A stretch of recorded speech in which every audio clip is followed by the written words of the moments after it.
I really started to go into depression at that point. Which you're probably confused about because you're I like, was so confused. what is going on? I was like, I'm sick. Yeah. I have some kind of sickness. That's why I'm tired all the time. I was going to the doctor all the time, getting so many blood tests. Oh my gosh, I hate getting my blood drawn. Interesting. I was like almost crying every time, like, this is normal, right? And the doctor's like, no. Most people don't cry when they get their blood drawn. Needles free and blood. Oh my gosh, I hate even saying that word. But anyway, I was like, oh, I'm sick. I'm tired all the time. Yeah. We just need to figure out what sickness I have. Oh, is it mono? Which I'm pretty sure I have had mono like multiple times. But this wasn't that. Yeah. I was tired from repressing my emotions and who knows what the heck else. Yep. I mean, not taking care of myself. I didn't even know you could take care of yourself emotionally. So at that point, I was like, everyone would be happier if I was not here. And I believed that. Yeah. I felt like it was true. Yeah. Like really. Mm-hmm. And that was a really, really dark place to get out of. Yes. That was a hard hole to climb out of. Yes. That was hard. Hey, Freedom family. Welcome to the Unlock Your Freedom podcast. My name is Kira Miller. I am the founder and host of this series. Every other week, we'll bring you some of the most life-giving conversations that will empower you to overcome your shame, own your truth, and unlock your freedom. Thank you for joining this conversation today. Now let your freedom journey begin.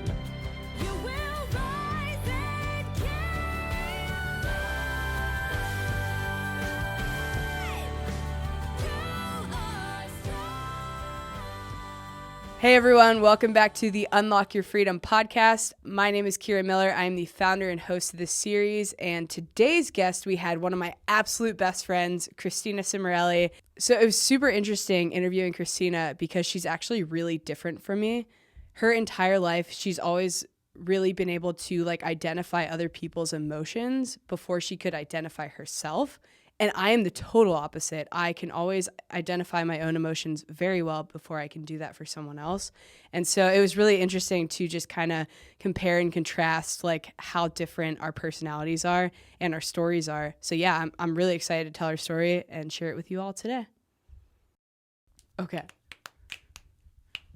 So, who was Christina Cimorelli in the beginning of your journey with silencing your emotions?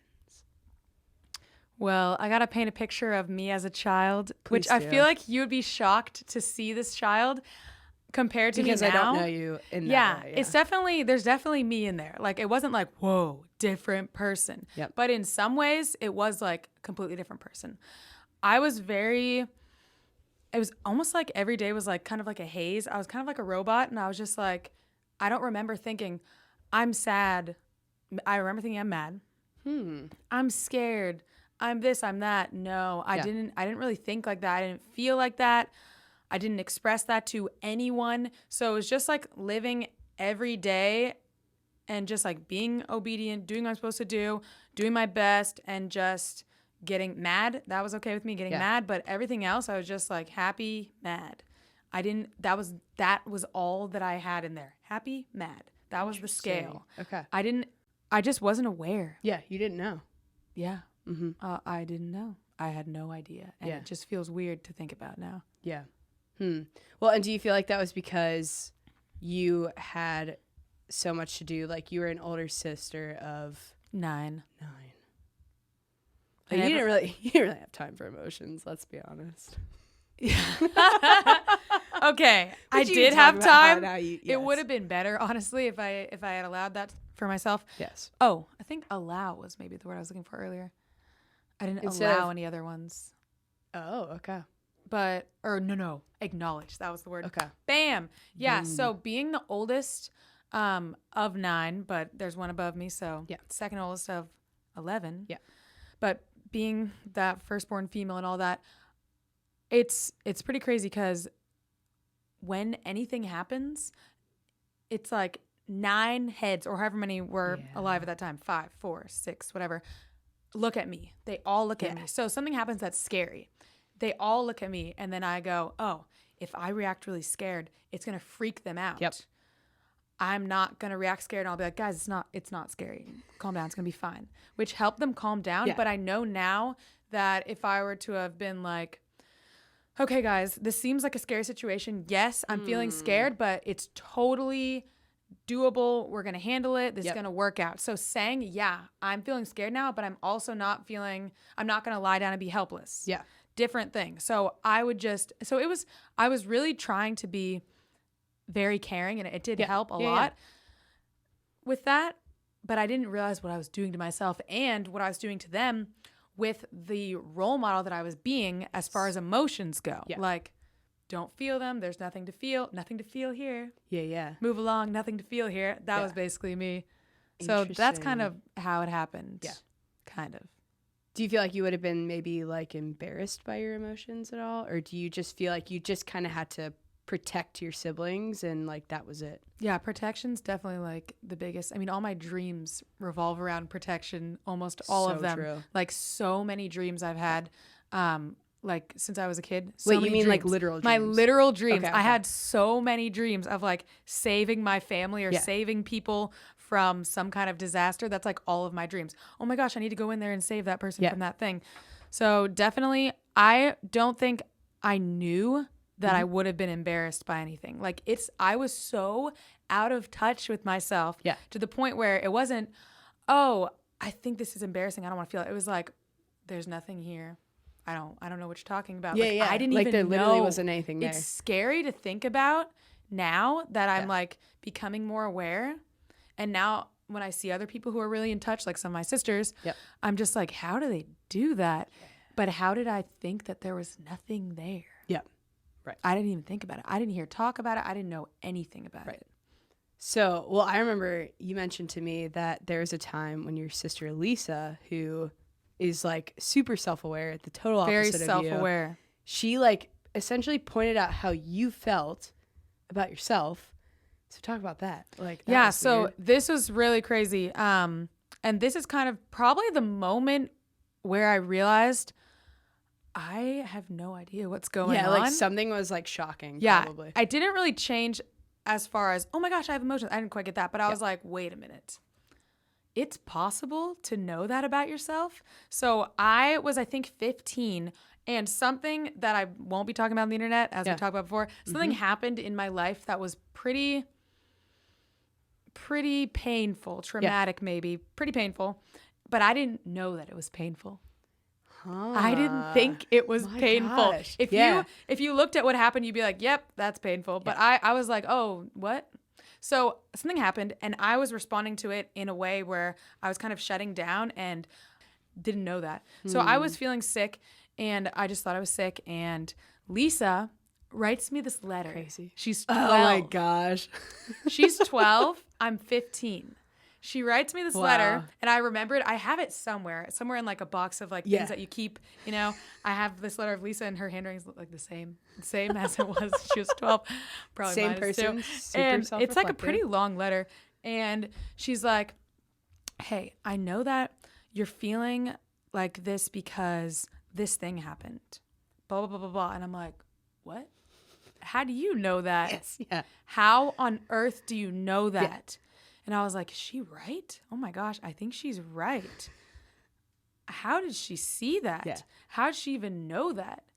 That thing, it would flash through my head. I hate being so vague with everyone because they're like, what happened? But some things, we talked about this before, some things you don't share them on the internet. Absolutely. They're personal. They involve other people. It's not your business. Yep. And it's like something in your child you don't share. You don't have to share all the details of your life. Yeah. It feels weird being so vague, but I just didn't know. That thing would like flash in my head like, oh yeah, I remember this thing. It would flash in my head and then I would go, no. I'm not upset about that. So that's as far as I got with things, which still happens to me now. A thing will flash in my head and then I go, no, automatically. And then I go, oh my gosh, if I'm going, no. Then that's a sign. That's a sign. Okay. Yeah. Huh. So that's kind of that moment where the first moment of all the shutting down, very first moment, probably. Yes. Lisa writing me that letter. Did you react like poorly at first or no, not at all? Like if someone writes me a letter like that shocked. and I don't know anything about myself, I feel like I'd almost be like annoyed or angry. You didn't care? No, I was not mad at all. I was like, what the heck? Yeah. I was shocked. Okay. It shocked me out of my comfort zone of numb. Yeah. Numb was my comfort zone. Okay. Completely numb. So how did you how do you feel like you were distracting yourself from your emotions, like when you were kind of numb, essentially? Yeah. So it's interesting to look back at it and be able to like see that now and how I do it now as a 28-year-old. Yeah. So back then, there's so many things you can use to distract yourself. So many options. Yep. And some that are more destructive than others. There are probably even more that I can't even remember. But I do remember using like goals and accomplishments, like, okay, what do I want to accomplish? What am I trying to do? Yeah. And just thinking about that all the time, using it as a distraction, as like, okay, I'm constantly thinking about this. I can't think about anything else. I can't think about emotions. This wasn't a conscious thing. Yeah. I was very unaware of it. So that's one. Another one was sugar, food. Oh my gosh. Sugar and we've talked about this before.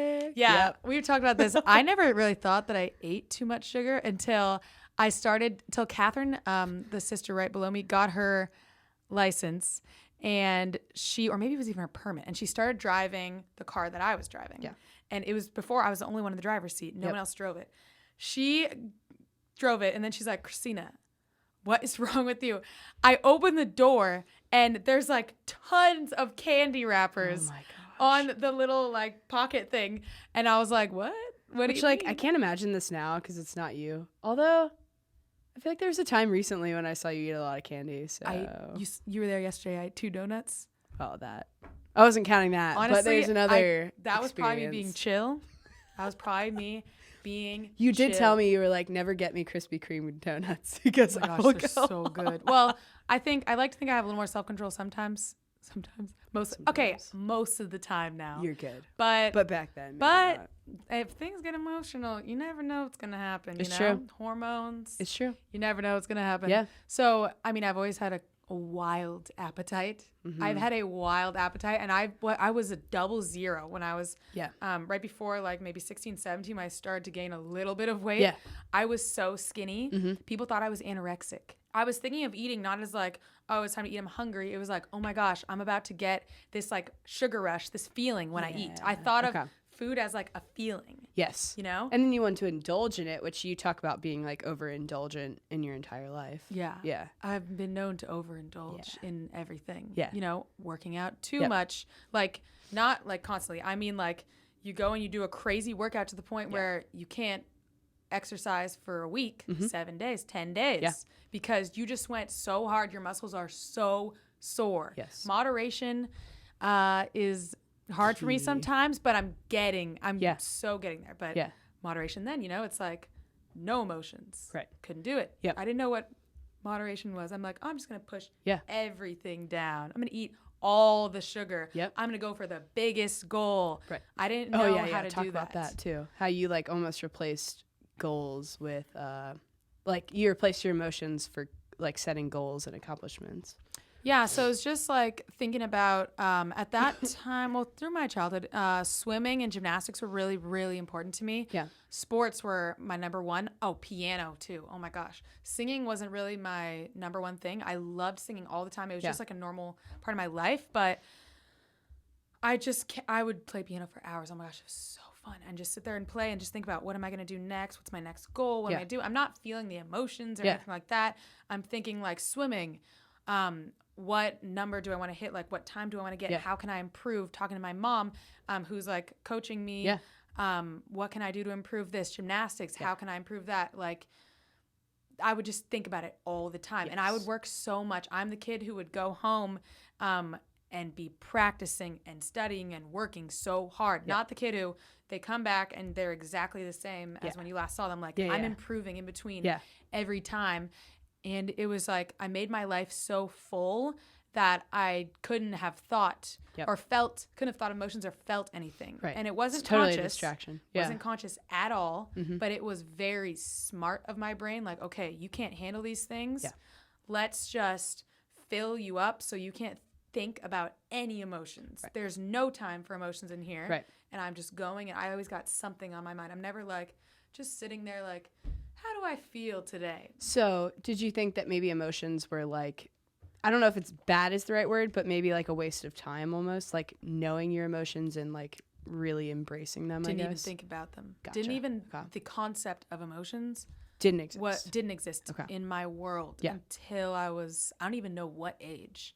I mean, late teens. Dang. The concept of emotions. Yeah.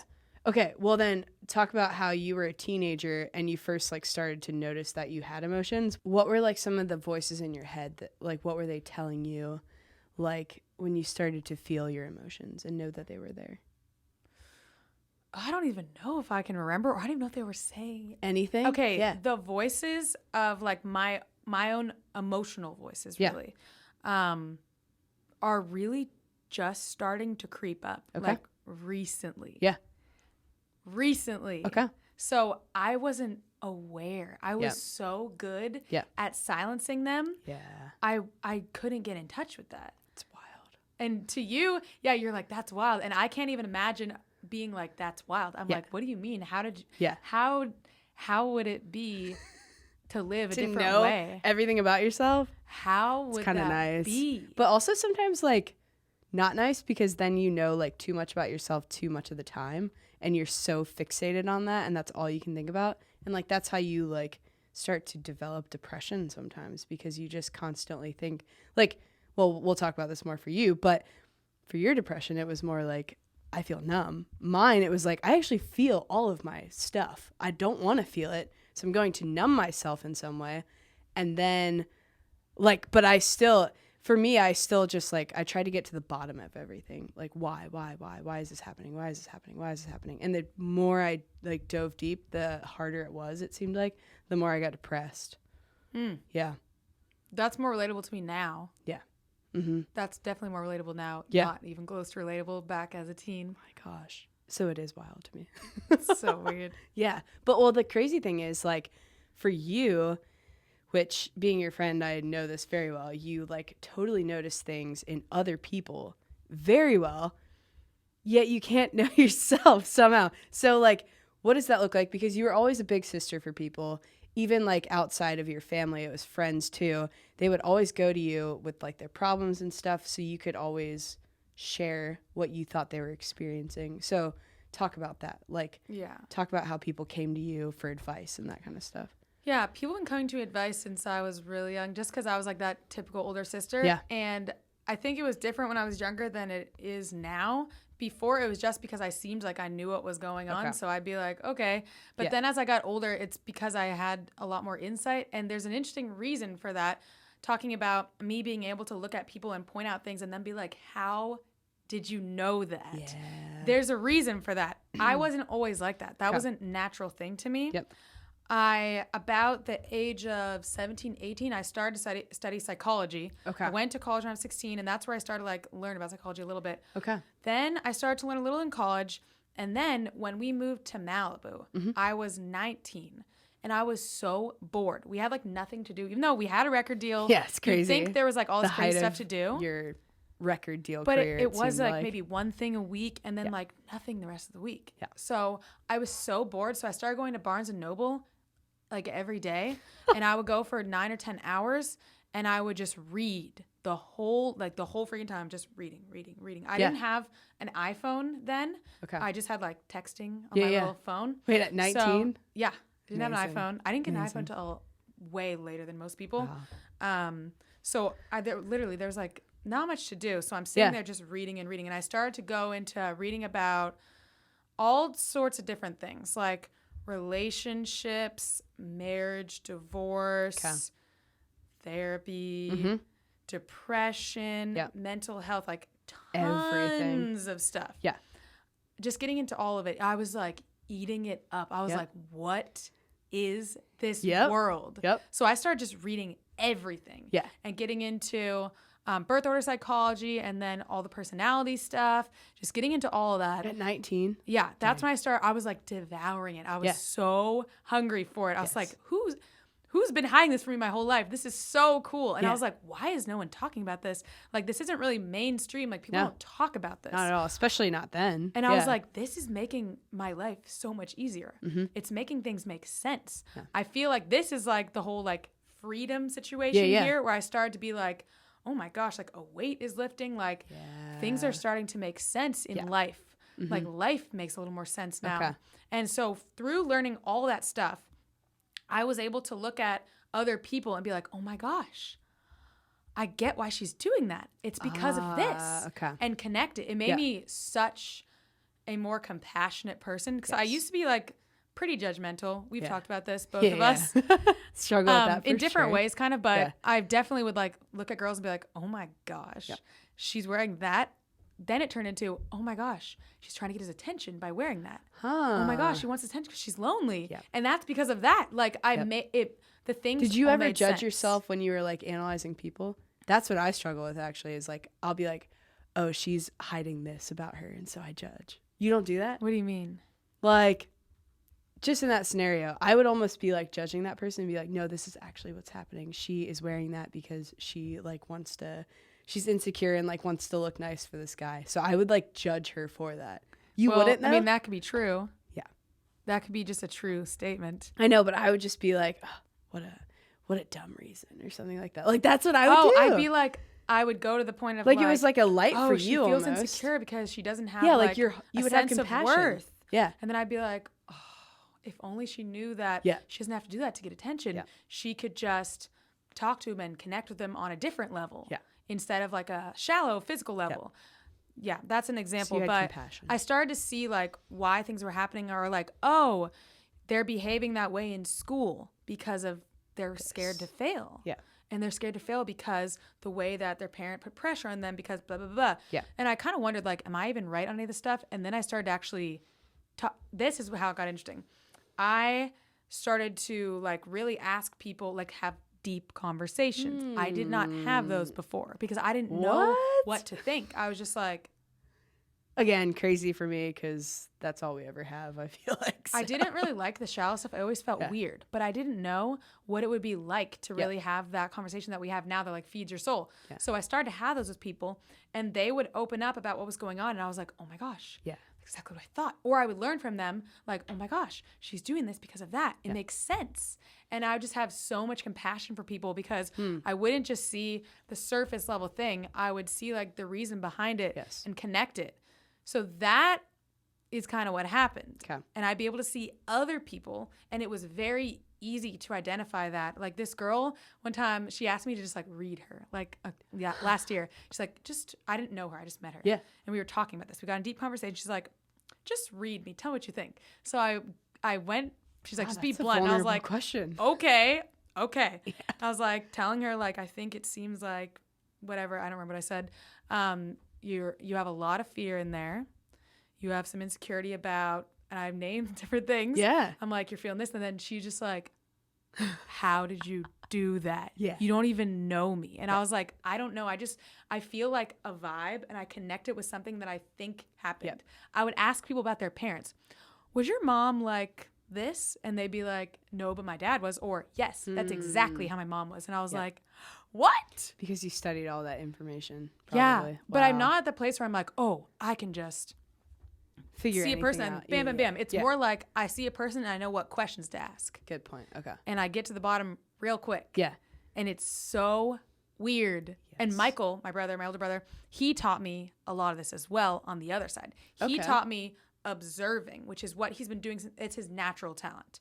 Observing and seeing little things about what are people wearing, like what choices do they make with their appearance, their facial expressions, their lifestyle, like what's going on, and how you can connect that to the same kind of things I'm talking about. So when you took my reading a vibe and reading an appearance and you put it together, it's a pretty interesting situation for reading people. Yeah. But yet I couldn't look at myself and read myself.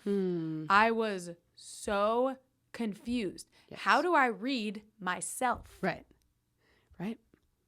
And I didn't even know that until kind of you pointed that out to me. You're like, you can read other people so well, but not yourself. You're like, did you notice you like point out all these things about other people, but you're not able to do the same thing in yourself? Like I can connect their dots, but I can't connect mine. Yep. Which is why like we talk so much and you connect my dots for me. Yeah. And I'm like, oh, or I'll ask my sisters like, hey, here's some dots, guys. I know this. It's like I'm a detective. I'm like, all right, I got this piece of information on myself. It's this thing. I got this thing and I got this thing. I don't know how they connect or if they connect. Anyone got any ideas? Yep. Because for like me and Lisa, we are really good at knowing ourselves. And so that helps us to connect the dots for other people. But that was like something for me that was learned. That was totally learned. Like being able to read other people. It took studying social work and all that kind of stuff. Like I couldn't just do that naturally because I just knew myself. So I assumed other things about other people because I was thinking that they were like me. But then I realized I was wrong all the time. So I started to see people from their own perspective and was like, okay, now I can actually somewhat read people correctly. Yeah. Wait, so, okay, talk about then, like, you started reading Brene Brown, too. I know she was huge for you when it came to, like, vulnerability. Yeah, I think that all the reading I had done a few years before that really prepped me for that. Yeah. So I think if I had read, first I saw her TED Talk. Kath got on the Brene Brown train so early. Yeah, okay, how old were you She guys? got her first book, I believe.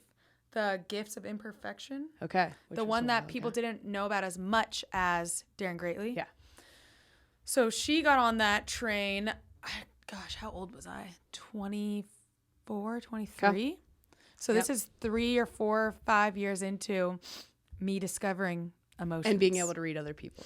Okay. Now starting that journey. Yourself.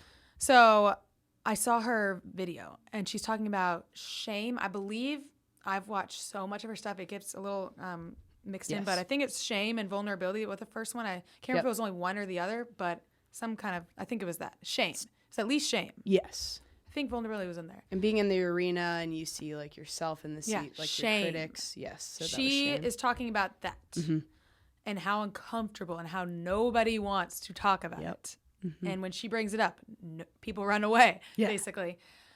I was just like, what is this? Mm-hmm. That was something I hadn't seen. I hadn't learned about before. Okay.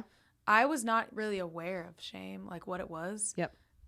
I was like, oh, I feel embarrassed. Yeah. That was it. I don't really know what this is. I wasn't like, I feel so much shame. I didn't know what that was. So reading Daring Greatly. Okay. I remember vulnerability. Okay. That was really the concept of vulnerability. That she taught me a lot about that in that book. Yeah. Shame and connection. And how you have to be vulnerable to connect with a person. Okay. I was like, okay, that's interesting. Yeah. That's really interesting. So I started to learn about that, and that definitely changed my entire life. It changed the course of our career and my personal life with relationships and everything. Mm-hmm. And then I was like, I got to tell this to everyone that I know. I got to share this with everyone. Yep. Because it definitely started to open me up and open my mind up so much. Okay. I love to have my mind opened and like my mind blown. Yeah. I don't want to get to that point where like, oh, I can read everyone exactly know what they're doing. I want to be like, I love it when I'm thinking about something I think is true and someone's like, actually this. And I'm like, what? Yes. How did I not get that? I need to figure out what I missed. Yep. I need to figure out what I missed. Mm-hmm. So I want to figure it out, Yeah. So she was really, all of her work was like, I hadn't seen anything like that. I was like, what the heck is this? It was like a new world. Dude, same. Yeah. It was a scary world because it's like vulnerability. Mm-hmm. What? It made me realize I was not vulnerable and how much I hated or like avoided vulnerability. It gave me a little more like language and a little more to think about there of, okay, I've been avoiding this, I think, because I'm seeing it definitely as weakness. Mm-hmm. I don't want to be seen as weak. That's a big thing for me. I need to protect. I need to be strong. Okay. If I'm seen as weak, that's right. Yeah. People aren't going to respect me. Right. And if people don't respect me, no one's going to look up to me. I can't be a leader. Yeah. You can't do your job. Being a leader is such an important part of my life and my calling and my identity. Mm-hmm. Is I love to lead people. I love to teach people. So I thought if I'm vulnerable, they won't respect me and they won't listen to me. Right. But that's she blew my mind. Yep. I'm like, wait a minute. It's like, actually, it's the opposite. They'll respect me more. You'll lead and even relate better to me more when I'm authentically being vulnerable. Yep. As we talked about. Yes. Okay. So what do you feel like you started being vulnerable about? And like, did you see almost like an increase of connection in your life after that? I would say in songwriting is where I felt like I could start to be vulnerable, like sharing personal stories. Yeah. I would say, I'm trying to put this in a timeline in my head. I definitely started a bit before that whole thing. I just started with it a little bit, like being more vulnerable. Yeah. But yeah, sharing personal things in songs, sharing my stories in songs, that was the first way I was able to do it. And then I guess sharing myself with Nick, my husband, Evan, who doesn't know, sharing So sharing more of my vulnerabilities with him. Although it's really interesting because I was very vulnerable with him I met him when I was 19. Okay. From that age, I was very vulnerable So with it's him. more the outside people. And he was the only person. Okay. The only person Okay. I was able to be vulnerable with Dang. was Nick. Yeah. Because he was just so ridiculously not judgmental, like not even close. Like I've said this to you so many times before. It's like if I have a stain on my shirt, I have like maybe like a smear of makeup all over my face. He literally doesn't see it, which is annoying because I'm like, could you help me out? But it's great because I'm like, He's blinded. He's just like, you are flawless. Yeah. And I'm like, what are you talking about? But he was a place where I was able to be completely vulnerable and never be scared of being shamed ever for anything. But that was like this tiny little piece of my whole world. So I think that was helping me along my journey. But it was a tiny piece. So being able to be vulnerable in my work to the appropriate degree and with my family, with my friends, that definitely took a while. Yeah. And I'm still on that journey, but it took me a while to get down that road. Right, for sure. Much at all. So, okay. Well, when did you, because I know that you have like really struggled with depression and stuff, and you didn't realize that until recently. So, well, I mean, I guess you knew that probably a while ago, but you were pushing it down. Yeah, I didn't realize it was, it's crazy. I knew when I was 15 that I struggled with depression. I knew that. But I didn't know that I did. Even before then, I can identify as a kid that I felt it. Yeah. Now I know, that was depression. It would come in like little waves. But I didn't realize like, oh my gosh, I never stopped actually dealing with it. There was a time, there's plenty of times where it hasn't been much in my life. Yeah. But I didn't realize that I've been in and out of depression for so long. I don't even know when. Yeah. I don't know how long. At least like 15 years probably. Yeah, probably at least 13, 14, 15 years. Yeah. I don't even know like when it started, but I didn't want to admit that to myself. Like you're saying, it's like, and I pushed it down. Yeah. Like I just pushed down, even though I've been through it, like, I'm like, no, I'm not still dealing with that. I'm just having some bad times. Just like tricking myself. Constantly tricking myself. It wasn't like, I know this is depression. I'm going to deny that. It wasn't like that. It was just like, what? What do you mean? And do you feel like you isolated yourself as a result? Yeah, I would definitely just want to be alone in my room all the time. Yeah. I don't know. It's really hard to piece together, but yeah, it's just like, I don't want to go out. I don't want to be around people. I don't want to be seen. I don't want to hang out with everyone. I just, or I don't feel like hanging out with everyone, and I don't know why. Yes. Yep. Why do I not want to hang out with anyone? I don't know. I don't know why. Yeah. So what did your depression look like for you then? Was it like staying home and not being around people and like questioning your purpose? I know is a big thing. It's crazy because you'd think that I've asked myself this question, like, what does it look like for me? Hey, listen, I had to learn how to ask big questions like this. What did it look like for me? You'd think I would know this. I mean, after years of therapy, I should know this. But I'll try my best. I'll try to riff a little here. Dude, well, it's crazy because in my life, I had to tell my friend this lately, but she was the one who, like, I had a friend named Suzanne, or still have a friend named Suzanne, but she was the one from when I was a kid who would ask, like, the craziest, deepest questions. And I was like, bless her. What are you doing? Like, why are you asking this question? I don't know the answer. Why would you ever ask that? And I didn't know any of the answers ever to the questions that she asked me. Well, now it's funny because I, like, studied social work and stuff. It's like, now I know how to ask those questions. And because I know myself better, I think. So when you know yourself better, I think you can start asking those big questions, you know? Yeah. I guess it looked... back to the question. It's interesting because I'm a very like high functioning person. Yeah.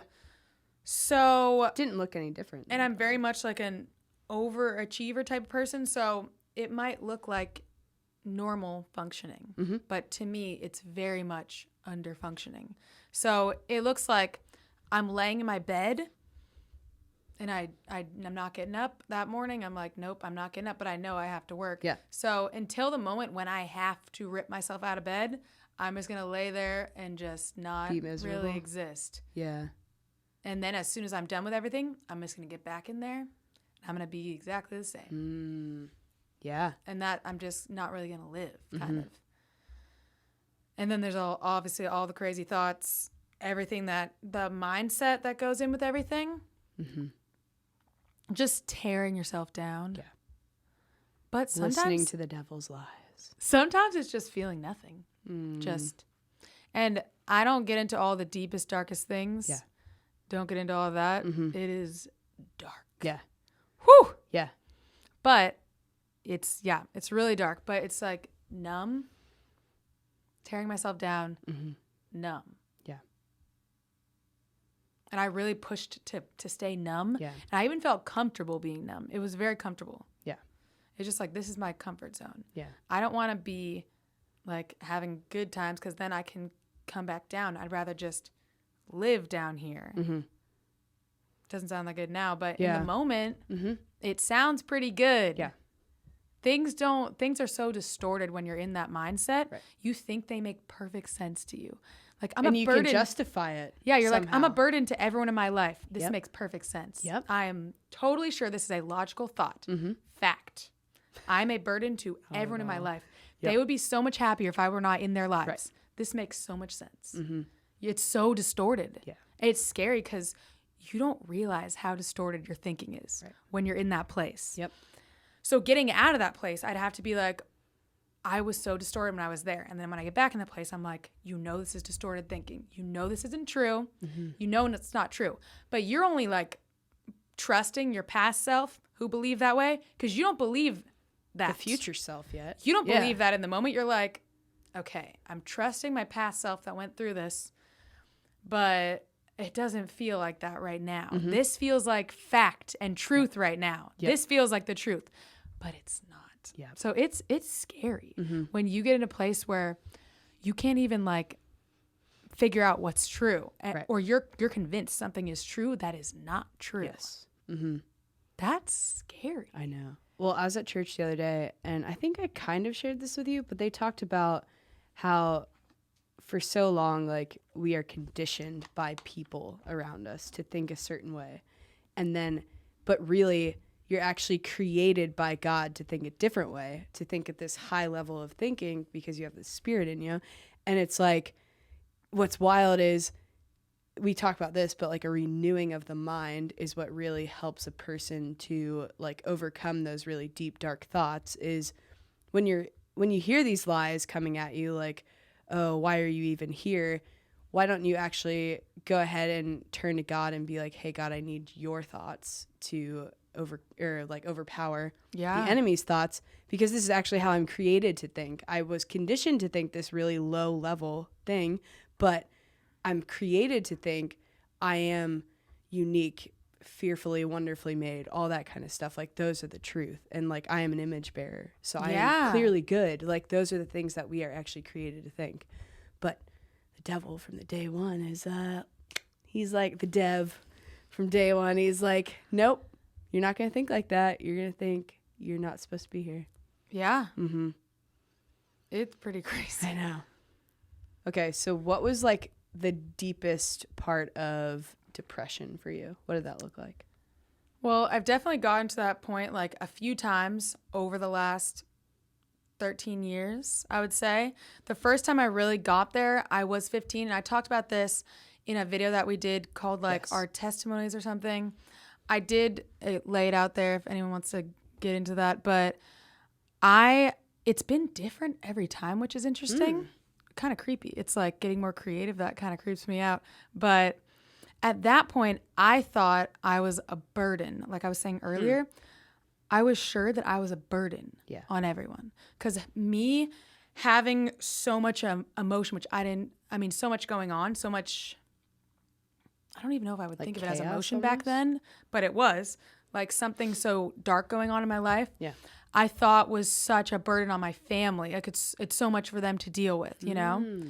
So at that point I was like, everyone would be happier if I was not here. And I believed that. Yeah. I felt like it was true. Yeah. Like really. Mm-hmm.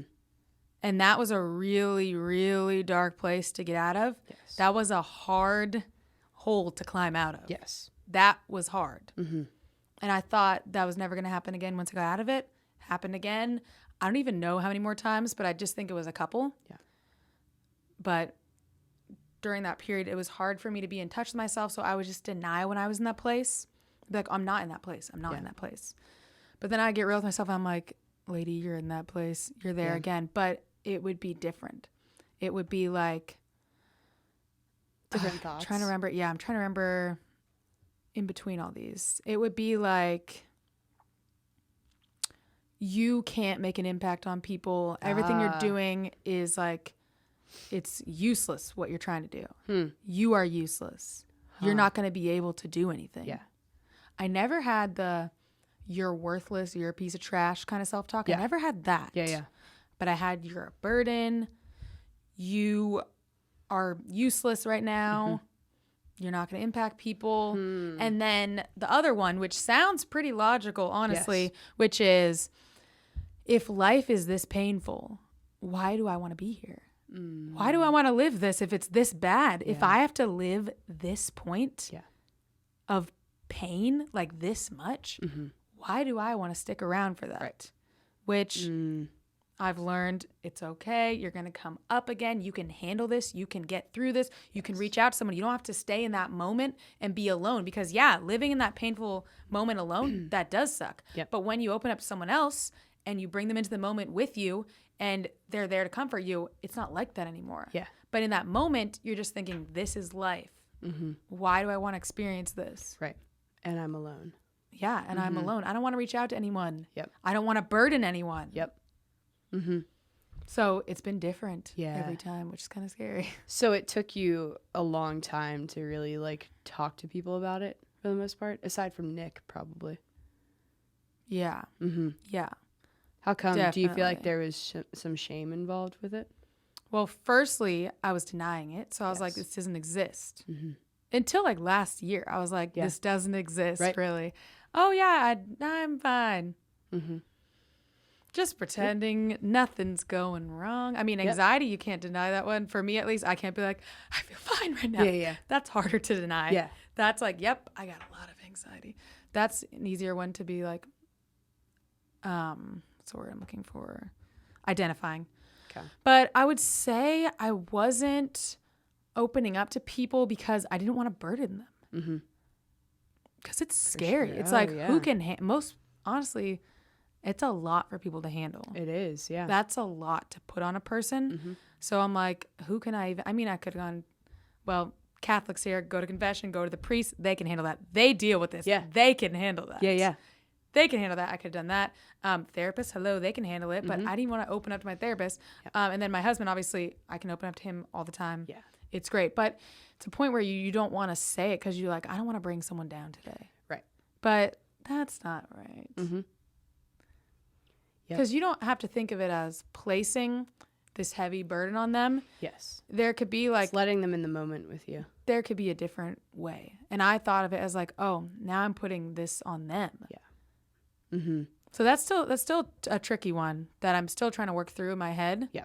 But I'm definitely getting to better places with that one. So I would say you kind of shared like part of your journey with freedom, but there's almost like another half of it. Like you talked about knowing how to identify your emotions, and now also like facing your emotions. Now talk about like sharing those emotions. When did you finally decide that, hey, I'm going to start telling people about this? I don't know. Because it's been within really the last year, right? I mean, what do you think? From your perspective. I mean, I didn't really, I knew like that you were struggling But with I this wasn't kind of stuff. sharing. No, not really. I wouldn't I say almost so. heard it from other people. I heard it from your sisters. Like them thinking. Yeah. not even me telling them. Right. They were sensing. Yeah, sharing any of my emotions with people is definitely a more recent development, the last like couple years, year or two. Well, and I think that's why you probably really broke down when you were sharing it like publicly on your channel, because that was the first time you had ever probably really shared it on any sort of a big scale before. Yeah. It was like, oh my gosh. Yeah, like, right? Yeah. So how did that feel? And how has it felt sharing felt it with actually people pretty in general? good. Yeah. Freeing? Yeah, I would say. You didn't have a vulnerability hangover, as people say. I'm like, I mean, didn't have that. A little bit. Okay. I definitely didn't want to discuss it when people were sharing all their stories with me in the beginning. Dude, I was like, interesting. I'm having the same situation right now. Yeah, I was like, I don't know if I want to talk about it. I feel fine now. Yeah. Now it's been several months later. Yeah. Beginning, I was like, I don't want to talk about this right now. And I I'm said, kind of like, I don't want to associate myself with that. Yeah. I don't want to associate myself with myself. Yeah. Which is like, my It's compassion normal. wall is like down right now. Yeah. So I just said to everyone, like, hey guys, that was a lot for me to share. Okay. And that was just a lot. So I don't really think I'm in the place where I can like talk about that with everyone sending me your stories. And I'm seeing your stories. I appreciate them. Yeah. I'm really glad you're sharing them, but I don't feel like I can talk to you about that right now. That's I just smart. don't feel like I'm able to. Yep. And I wasn't really even able to identify why. Yeah. I wasn't like, oh, it's because I feel like this. I was like, I don't know why, but I just feel like I'm not able to. Yeah. That's pretty cool that you like openly said that though. I needed to, because I was like, I don't want everyone to feel like I'm rejecting them when they're sharing so much with me. Yeah. Because it wasn't like out of anything bad. It was just like, I don't feel like I can do this right now. Yep. So I think opening up with people was just like a gradual process that kind of accidentally happened. I don't think it was intentional. I think it just happened. I think just as I grow more emotionally, I just open up more. Yeah. It just happens. And I don't know why. It just happens. I do remember being intentional with my friends about showing more of who I am, and maybe that led into it. Because I remember before, like a couple years ago, in the beginning of living in Nashville, so like 4 years ago, I was censoring myself. I did make a conscious change in the way that I acted around people for the better. Okay. And that, I think, is what led to me being able to open up emotionally more. So I remember in the beginning when we were in Nashville, first couple years, I was still in that place of like, okay, when I meet someone, I need to make them feel comfortable. I don't want to like intimidate them. A common problem I have. I want to make them feel comfortable, and I'll just like water down myself and not have such a big personality, not be so loud. That's right. Not talk about like my goals, just be more user-friendly, be more relatable, whatever. Let me just be these things. And then I realized it hit me. I was like, you know what? I don't like the way that I have to act around a lot of the people that I've met here. I remember you. I can't be myself a lot, because you would always talk about how you like had a hard time almost like appreciating things because you didn't want people to think that like you had something really good. You didn't want to make other people feel bad. Yeah, so everything was like, thing. Yeah, let me just not make anyone feel bad about anything and just not be myself. Because apparently being myself makes them feel bad. It's just a weird thing. And I was attracting to me, the people that I was meeting, it was all the same thing. It was like I was attracting the kind of person who wanted me to be kind of small. So I would just kind of try to be small, but I can't do that. So I remember being like, you know what? I'm just going to be myself. I'm kind of weird sometimes. You know what? Most people are, at least behind closed doors. Yeah. Most people are. So it's like, I'm going to be weirder. I'm going to talk about my dreams and my accomplishments, not in a weird way, but just like not hide them. Just be myself. Yeah. Just like I don't want them to hide them. Right. And when I did that, I started to make new friends and different friends who really were okay with me being me. Yeah. And I think that led to, then I can talk about this emotion I'm feeling or this thing I'm going through. I can open up more, and it's okay. It's a new thing. I think that's what happened. Yeah.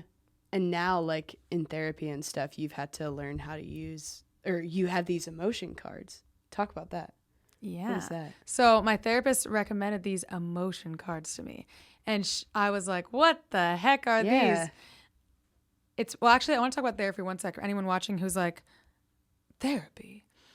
I feel like people think that in therapy, you just sit there, like you lay on the couch and you say like, That's I'm a depressed, movie whatever. show. Yeah. But sometimes it's like you just go in and you're like, yeah, I had this weird reaction to something that I don't know why I reacted that way. Or you're just saying, I'm really stressed lately. I'm having a hard time like keeping up with things. You just talk about what happened in your week or whatever. Yeah. I don't think people know that. I think Yeah. they think it's more dramatic than it is. So I want people to not be scared of going and thinking that it's so dramatic. It's honestly, it's a therapist, normal person like us. It's just a conversation. It's like this. It literally is this. They're talking to you, Therapy session. but right they here. got some great tools. Yeah. You hope. Okay, not all are created equal, but we hope. Yeah. We hope Yes. they have some great tools Yes. to give you. So one of the tools that I got was these cards, and it's just a card with like a little picture and an emotion written on it, and then some kind of like synonyms for that emotion or like really similar related ones. And it's like, I don't know how many are in there, like 40, 50. Wow. You just go through them. I go through real quick and I go through them and I go, which ones am I feeling now or this week? We did a week. I bought these cards. It's great. Yeah. You go through and you go, these are the ones I'm feeling. These are the ones I'm not feeling or I didn't feel this week. Yeah. And these are the ones I might be feeling, but I'm not sure. Or I might have felt, but I'm not sure. Huh. It was so crazy because I laid it out and there was like 25. And I was like, I felt 25 different things in 1 week? Yeah. What? Wow. And it was like, oh, yeah, that's normal. And she was like, I've never had someone pick less than 15. Wow.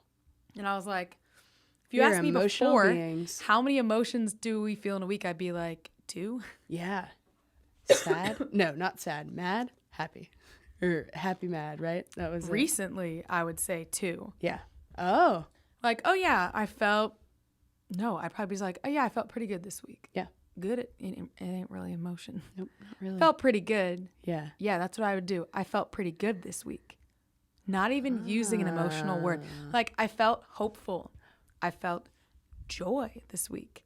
Wow. I felt hopeless. Maybe I should check out these emotion cards. I Dang. felt anxious. Yeah. I was stressed. I felt overwhelmed. And it's like some days I'll have a lot. Most days I have grateful. So it's like I felt grateful. I felt grateful and hopeless. Okay.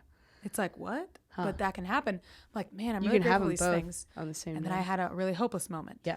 And then I had a really joy-filled moment. So it's really cool. When I started doing those, I started to notice myself just talking about my emotions in my everyday life more and to myself and being like, whoa. I think that I just had that outburst because I was scared. I was scared that I was going to lose this person's connection. So it helps you connect to you see the emotion, you're like, I felt scared. Oh, and here's why I felt scared. Whoa. So then I just started saying that to myself. Okay. Instead of I still use the cards. Yeah. But yes, that's what happened. It helps you dig into the deeper meaning behind it. Yeah, it helps you connect the dots in like a really visual, physical way. Like physically, like having these is very helpful to me to like not just be in my head. Yeah. Getting things out on paper. Dang, that's incredible. So yeah, that's one of the tools that I use now, and it really helps me. And it sounds crazy. It's like you need cards to tell you your emotions. Yes. Yes, I do. Yes, I do. I need cards. You know what? I need quotes on my wall to tell me to think positively. Yep. And there's, like we're saying, no shame in that. Yes. Shame off you. I need that. Yeah. My friend always says that. Shame off you. Shame off you. And I'm like, yes, lady, okay. Yeah. Shame off you. Yes. Okay. So now that you feel like you've really identified your emotions, embraced, expressed them, and shared them, so you've really, in my opinion, unlocked your freedom. So who would you say Christina Cimorelli is like right now in this journey?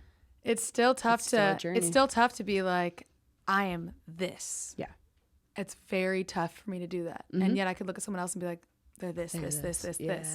But I definitely see myself opening up and becoming, I see so many more dimensions of myself. Okay. I don't see myself as like two-dimensional anymore. I'm like this. I see so much more in myself, and there's so much more possibility there. Yeah.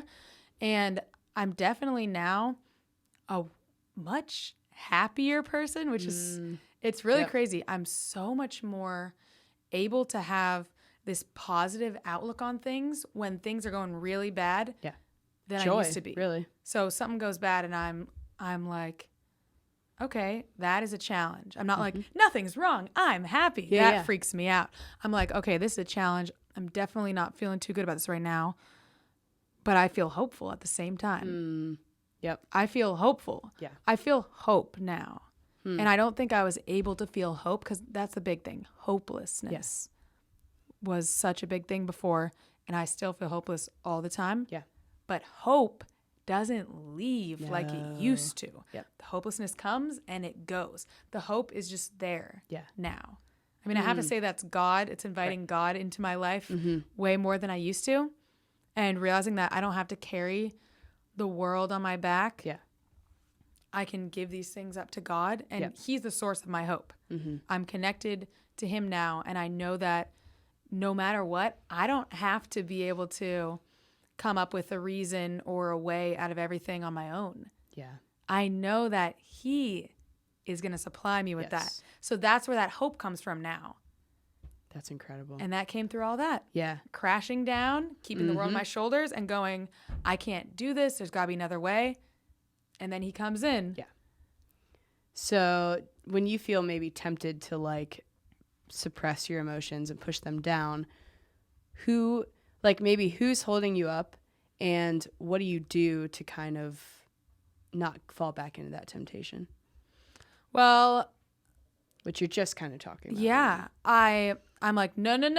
I have to like say it to myself. I'm like, whoa. I'll set a 10-minute timer on my phone and put on this chill music. It's called like bedtime music. Whoa. I'll put it on 10 minutes and I'll just sit there and I'll be like, And I'll like force myself to like actually take a little dive, a little swim in there.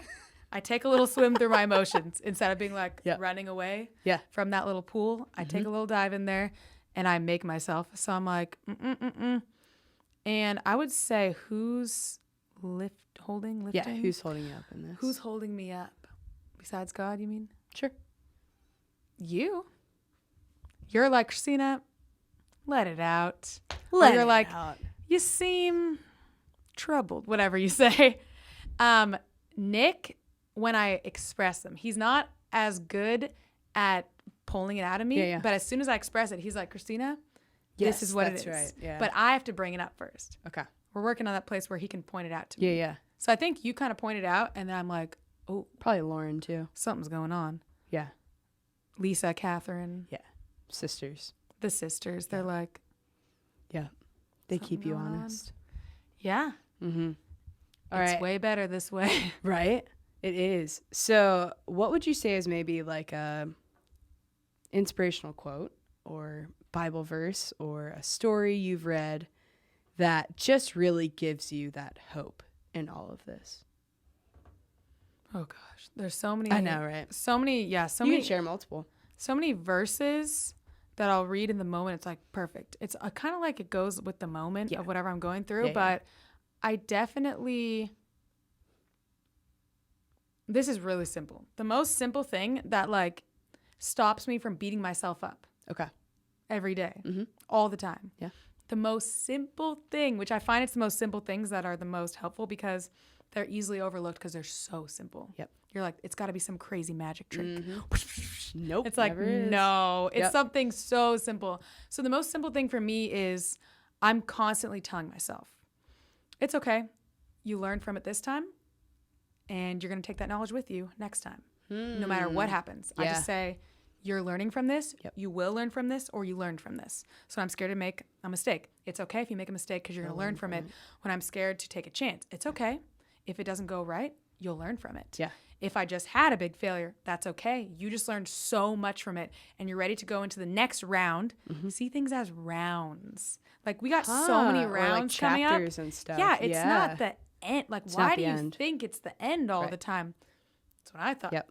Most people do. That we like your write story these, is not done being written yet. Yeah, we write these dramatic endings all Yep. the time. It's like, lady, that ain't the end. Right. You're not at the end. Right. So it's okay. True. I'm learning. I reframe everything as I'm learning or I'm gonna learn. Yeah.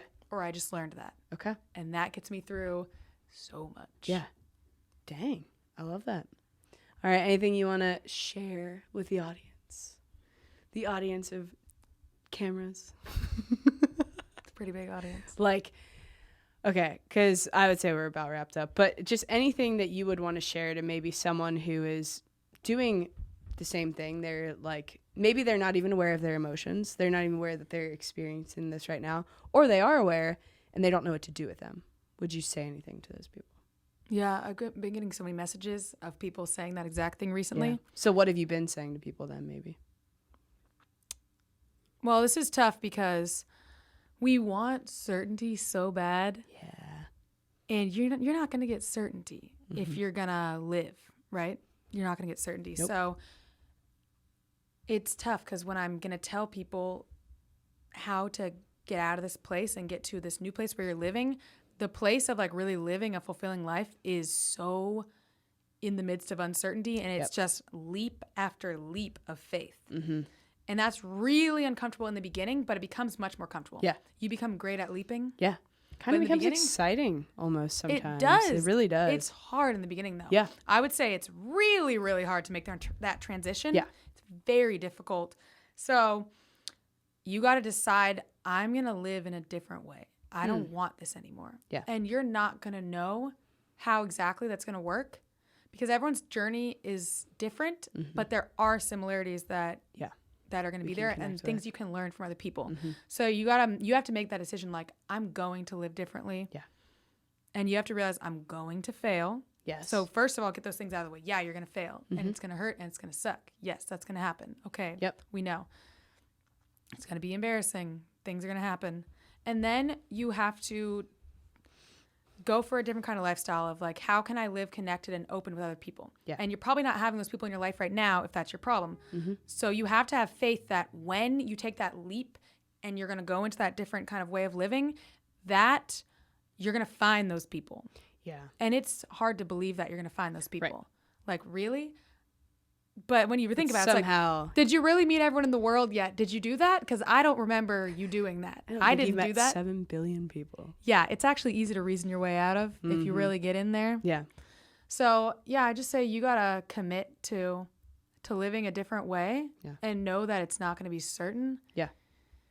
It's going to take a lot of faith. It really is. But if you want to change anything in your life, you just got to know that direction you're going to go and kind of where you want to go. And if you have that determination and you have that faith, things are just going to happen. And it's weird because I can't tell you I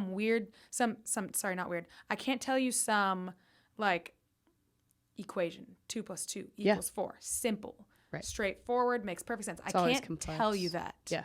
It never looks like that. It's weird that so many weird things have happened in my life where I thought I wanted to do some crazy thing. It seemed insane, but I had it in my mind and I was going to take a leap of faith. And then doors just started to open. Yeah. Wrong doors started to close. Yep. Things just start to happen. So it's cool because people would think like, I don't know how to do that. How am I supposed to do that? You can, but it's weird. Yeah. So it's kind of an annoying answer because it's not 2 + 2 = 4, but it's like there's more out there than you think. And if you want something, you're going to find your way to it. Yeah. If you're determined and you open your heart, weird things will happen. I've seen it happen. Seen it happen to enough people in my life. Enough where people I believe it. and you've seen it from completely different walks of life, different places, to realize like, okay, this is the way life is. Yes. For everyone. Doesn't matter who you are. Yep. This is how it is. And that's why there's power in telling your story. And that makes me feel hope. Yes. Hope for the future. Hope for the future generations. Yes. Okay. Well, I just wanted to acknowledge you for telling your story because I know it's like more of a newer thing for you, just like me. And I think it's incredible that you've finally come to this place, like where you can share this not only like publicly, but with other people in your life where you can talk about your emotions and like really share how you really did suffer from depression for so long and stuff. And I think it's cool that you are still in the process of this and you're not fully overcoming it yet. Like I might still be, and you might still be in our own processes for the rest of our lives. We don't really know. Like it's a journey, but the fact that you're talking about it makes you have power over it. So thank you for telling me. Thank Appreciate you. this. Amen. Where can people find you on social media, Christina? My Instagram is Christina Cimorelli, Cimorelli. Twitter, Christina Sim. And then all of our band stuff is really where you're going to see me more. Yeah, right. The band Instagram, Cimorelli Band. Band YouTube, Cimorelli. Wait. The band. Yeah, YouTube is Cimorelli, the band. But you just search Cimorelli. True. No one has to do the www. anymore. I know, right? It's so nice. Yeah, so everywhere. I'm everywhere on the internet. You can find me all over the globe. You can find me everywhere on the globe. Yes, I'm everywhere on this globe. Okay, good enough. If you want more life-giving conversations like what you heard today, you can click the rather large subscribe button that is red. And if you want to chat with me, you can follow me and DM me on Instagram, which is just The Rage Boss. You'll find some wild content on there, I promise you. And you can DM me on Twitter, which is the same thing, The Rage Boss. Hit me up. Appreciate you for listening. We'll see you next time. Bye.